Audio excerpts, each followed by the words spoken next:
కానీ అవన్నీ పక్కకు పెట్టి నేను నా ప్రజల కోసం పనిచేయాలనేటటువంటి ఒక గట్టి సంకల్పంతో మరి 10 సంవత్సరాలైనా సరే ఓటమి ఎదురైనా సరే ఎప్పటికన్నా ఖచ్చితంగా నా ప్రజలకు న్యాయం చేయాలనే సంకల్పంతో పనిచేస్తున్నటువంటి వారి కమిట్మెంట్ని నచ్చి మరి మనం జాగృతిలోకి ఆహ్వానించడం జరిగింది. మా ఆహ్వానం మేరకు జాగృతిలో మీ మొత్తం బృందంతో వచ్చినందుకు అందరికీ కూడా మనస్ఫూర్తిగా ధన్యవాదాలు.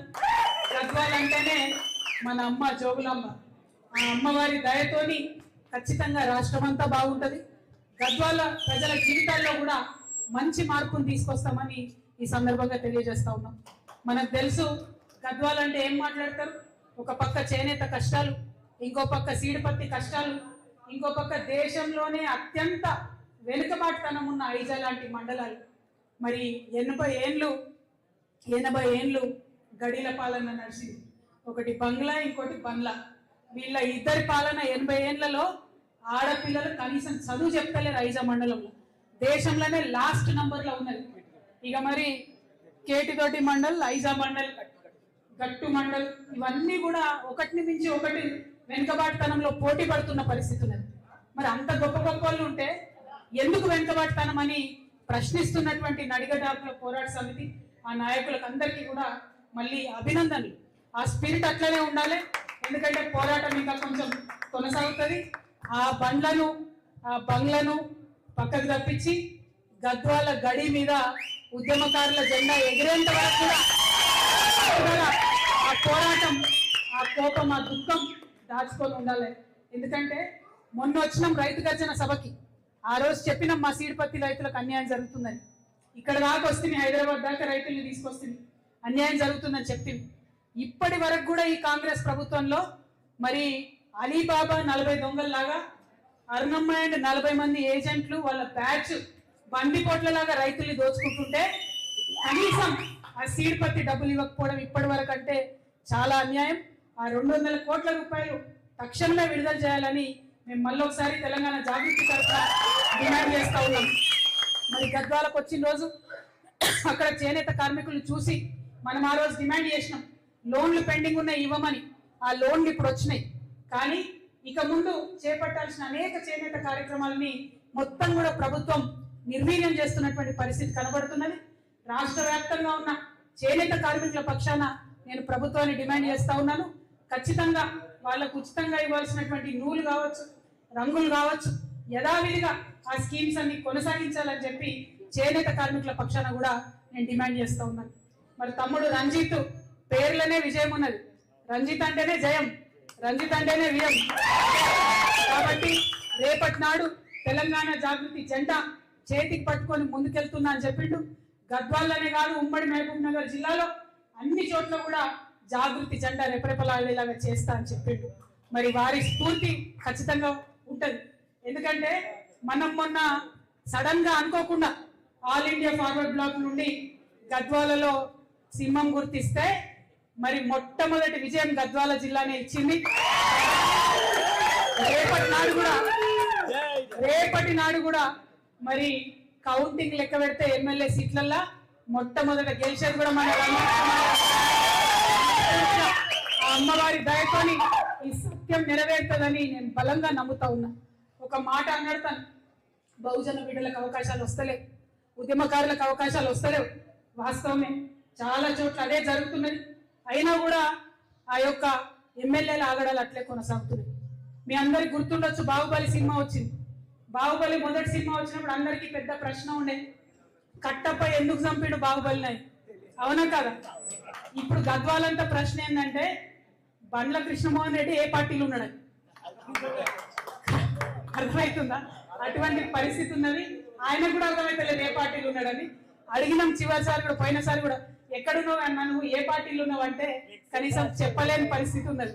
అంటే బీఆర్ఎస్ పార్టీ కూడా ఒక అచేతనమైన స్థితిలో, పార్టీని వదిలిపెట్టి కాంగ్రెస్ లకు పోయినటువంటి ఎమ్మెల్యేలు కూడా మొయ్యాల్సిన పరిస్థితిలో ఇవాళ ఉండడం. అందుకే గద్వాలలో సీడిపత్తి రైతులకు అన్యాయం జరిగితే రాదు, బీఆర్ఎస్ పార్టీ రాదు, అడగదు. గద్వాలలో చేనేత కార్మికులకు అన్యాయం జరిగితే రాదు, బీఆర్ఎస్ పార్టీ అడగదు. అంటే ప్రధాన ప్రతిపక్షం నిద్రపోతుంది, పాలక పక్షం పట్టించుకోదు. మరి కొట్లాడాల్సింది ఎవరు? ప్రజల పక్షాన నిలబడాల్సింది ఎవరు?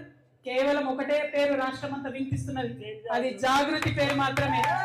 జాగృతి జెండాను ఇవాళ బలంగా చేతబూన్నటువంటి రంజిత్ గారు, బుచ్చిబాబు గారు, మరి మొత్తం ఇక్కడ ఉన్నటువంటి వారి టీం ఖచ్చితంగా జోగులాంబ గద్వాల జిల్లాలో మన జెండా రెపరెపలాడిస్తారని నేను బలంగా నమ్ముతా ఉన్నాను. మరి తెలుసు ఇవాళ కాంగ్రెస్ ప్రభుత్వం అవుట్ సోర్సింగ్ ఉద్యోగులకు కావచ్చు అనేక మందికి ఇచ్చినటువంటి ఏ మాట కూడా పూర్తి చేస్తారు. మాటలు పూర్తి చేసుకోవడం పక్కన పెడితే ఇక దోపకం, విపరీతమైనటువంటి దోపిడీ. ఏడబోతుంది ఈ దోపిడీ అంతా, ఈ సొమ్మంతా ఎటు పోతుందంటే ఢిల్లీకి పోతుందట.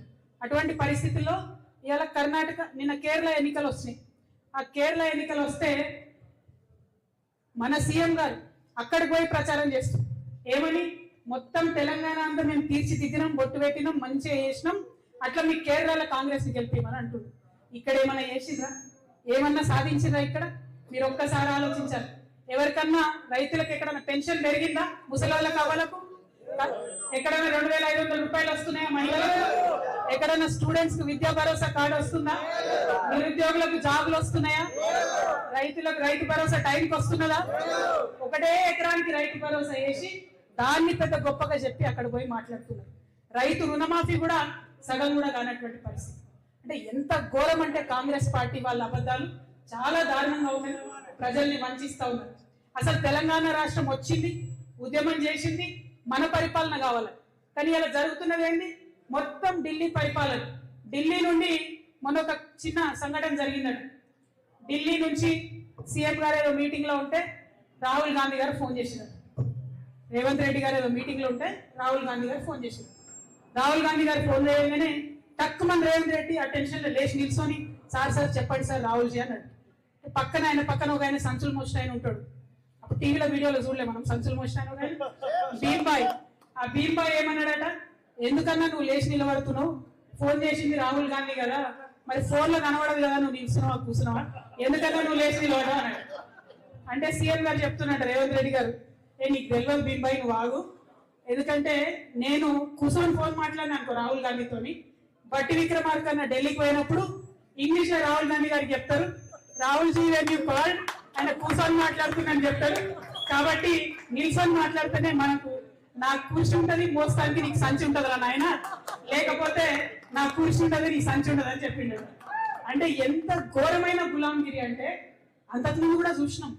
కాంగ్రెస్ పార్టీ ఉన్నప్పుడు ఎప్పుడైనా ఢిల్లీ హైకమాండ్ కింద పనిచేస్తారు.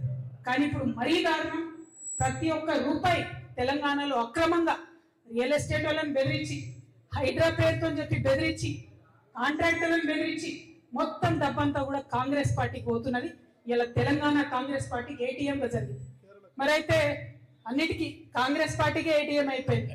ఎక్కడ ఎన్నికైనా తెలంగాణ డబ్బే పోతుంది కాంగ్రెస్ పార్టీకి. అయితే రాహుల్ గాంధీ ఫోన్ చేసింది కదా రేవంత్ రెడ్డి గారికి. ఫోన్ చేయగానే ఫోన్ ఎత్తినట్ట లేచి నిలబడి మాట్లాడుతున్నారు రేవంత్ రెడ్డి గారు. మాట్లాడుతుంటే సీఎం అన్నాడట, రాహుల్ జీ బోలియా అన్నాడు. అంటే are you giving jobs? No Rahul ji. Are you giving salaries? No Rahul ji. Are you giving pensions? No Rahul ji. Are you giving Rythu Bandhu? No Rahul ji. CM, do you know there is Kerala election? Yes, Rahul ji. Money to Kerala? Ji, Rahul ji. So ఇట్లా నడుస్తుంది వాళ్ళ కథ. అంతే తప్పితే ప్రజల ముచ్చట్లు, ప్రజలకు ఇచ్చే పనులు, ప్రజలకు ఇచ్చే అవసరాలు అనేటటువంటి లేదు. ఇక రేవంత్ రెడ్డి గారు మీ మహబూబ్ నగర్ జిల్లాని మరి ఒకటే మాట్లాడుతున్నాను. నిన్ననే కర్ణాటకలో ఉన్న అప్పర్ భద్ర ప్రాజెక్ట్ కి నేషనల్ స్టేటస్ ఇచ్చింది. కనీసం నీటి కేటాయింపులు లేనటువంటి అప్పర్ భద్ర ప్రాజెక్ట్ కి నేషనల్ స్టేటస్ ఇస్తే డైరెక్ట్ గా దెబ్బపడేది మన గద్వాలకి, తుంగ అక్కడనే ఆగుతుంది, వచ్చేటటువంటి నీళ్లు మనకు రానటువంటి పరిస్థితి ఉంటుంది. కానీ అదే ఉమ్మడి మహబూబ్ నగర్ జిల్లాకు చెందినటువంటి రేవంత్ రెడ్డి గారు ఒక్క మాట కూడా మోడీని అన్నాడు. ఒక్క రూపాయి కూడా బడ్జెట్ లో మనకు డబ్బులు ఇవ్వకుండా ఒక్క మాట మోడీని అన్నాడు. అంటే బీజేపీ అన్యాయం చేసినా మాట్లాడాడు, కాంగ్రెస్ పార్టీ అన్యాయం చేసినా మాట్లాడారు.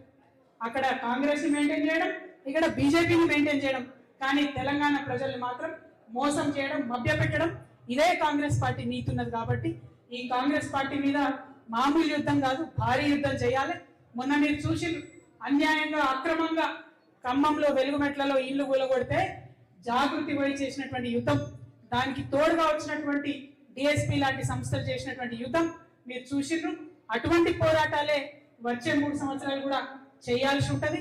ప్రజల పక్షాన నిలబడి ఉంటుంది. దయచేసి మీరు ఇప్పటి వరకు నడిగ ట్యాంకుల పోరాట సమితితోని అనేక కార్యక్రమాలు చేసి మీరు ఒంటరిగా ఎదుర్కొన్నారు. రేపటి నాడు 25వ తారీఖు, ఏప్రిల్ 25వ తారీఖు రాసి పెట్టుకోండి, అండర్లైన్ చేసి పెట్టుకోండి. తెలంగాణ చరిత్రను మార్చబోయేటటువంటి తెలంగాణ భవిష్యత్తుని తీర్చిదిద్దబోయే తారీఖు. ఆనాడు వచ్చేటటువంటి మన పార్టీ మొత్తం తెలంగాణ భవిష్యత్తును తీర్చిదిద్దుతుంది. ఒక కొత్త తరహా రాజకీయం ఎట్లుండాలి, ప్రజల పక్షాన నిలబడి త్యాగాలు చేసేటటువంటి రాజకీయ నాయకులు ఎట్లుండాలో చూపించేటటువంటి పార్టీగా ఉంటుంది. ప్రతి పార్టీ కూడా ఆషామాషాగా రావడం పోవడం, ఎగ్జిబిషన్లకు వచ్చినట్టు ప్రజల దగ్గరకు వచ్చి ఫోటోలు దిగి వాట్సాప్ లో పెట్టుకొని వెళ్ళిపోవడం, అంతే తప్పితే చిత్తశుద్ధితో నిలబడి పోరాటం చేస్తున్న వాళ్ళు లేరు. అందుకే జాగృతి ఒకటే మాట చెప్తున్నది, మేము ప్రశ్నిస్తాం, మొదలు అన్యాయం జరిగితే ప్రశ్నిస్తాం, నెక్స్ట్ పోరాడతాం, ఆఖరికి పరిష్కరిస్తాం. ప్రశ్నిస్తాం, పోరాడతాం, పరిష్కరిస్తాం. వేరే వాళ్ళలాగా సూపు కట్నం కింద పోయొచ్చుడు కాదు. ప్రశ్నిస్తాం, పోరాడతాం, పరిష్కరిస్తాం. మరి అదొకటే పంతా ఎంచుకుంటాం, ముందుకు పోతాం. తమ్ముడు రంజిత్ గారికి ప్రజా జీవితంలో అపారమైనటువంటి అనుభవం ఉన్నది. పాదయాత్రలు చేసిండు, పల్లె నిద్రలు చేసిండు, ప్రజల కష్టాలు దగ్గర నుండి చూసినటువంటి వ్యక్తి. తమ్ముడు బ్యాడ్ న్యూస్ ఏంటంటే ఇంకా 3 ఏళ్ళు కూడా అదే వేయాల్సి ఉంటుంది. అధికారంలోకి వచ్చిన తర్వాత ప్రజల జీవితంలో మంచి మార్పు తెచ్చేటటువంటి ప్రణాళికలు వేస్తున్నాం. ఇంటర్నేషనల్ లెవెల్లో ఉన్నటువంటి బుద్ధిజీవులతో, మేధావులతో చర్చలు జరుపుతున్నాం. అద్భుతమైనటువంటి ఎజెండాను 25వ తారీఖు నాడు ప్రకటించబోతా ఉన్నాం. కలిసి వచ్చేటటువంటి శక్తులందరినీ కూడా కలుపుకొని ముందుకు పోతాం. కానీ ప్రజల మధ్యలోనే ఉంటాం, పప్పన్నం తింటాం, పాదయాత్ర చేస్తాం, అంతేనా? ప్రజల మధ్యలోనే ఉంటాం, వారి సమస్యలు పరిష్కరించడానికి వారితోనే కలిసి నడుస్తాం. ఎందుకంటే ఇవాళ ప్రతి ఒక్కరు కూడా పెద్దవాళ్ళ గురించి మాట్లాడుతున్నారు. కానీ నేను కోరుకునేది ఒకటే, సామాన్యుల చేత, సామాన్యుల కోసం, సామాన్యుల వల్ల వచ్చేటటువంటి సర్కార్ రావాలి. వచ్చిన తర్వాత కూడా సామాన్యుల కోసమే పనిచేయాలి. అటువంటి సర్కార్ రావడానికే తెలంగాణ జాగృతి ప్రయత్నం చేస్తున్నది. జాగృతికి ఉన్నటువంటి ఒక సాంస్కృతిక నేపథ్యం, పల్లె ప్రజలతో ఉన్నటువంటి అనుబంధం రేపటి నాడు తెలంగాణను తీర్చిదిద్దడంలో, ఇండియాలో నంబర్ 1 చేయడంలో మనం ఖచ్చితంగా ముందడుగేస్తాం, ముందటుంటాం. మరి తెలంగాణ ఆడపిడ్డగా, మీ అందరి అక్కగా, సోదరిగా నేను ఒకటే మాట ఇస్తా ఉన్నా. నేను ఇవాళ నడిగ ట్యాంకుల పోరాట సమితి నుండి వేలాదిగా తరలి వచ్చిన మీ అందరి రాజకీయ భవిష్యత్తును కూడా కాపాడుకునే బాధ్యత కూడా నాదే. మీ అందరి మీద ఏ చిన్న ఇబ్బంది రాకుండా మీ ఎవరికి కూడా ఏ క్షణమైనా మీకు మద్దతుగా మేము ఉంటాం. రంజిత్ నాతోని గత 5 నెలలుగా ప్రయాణం చేస్తా ఉన్నారు.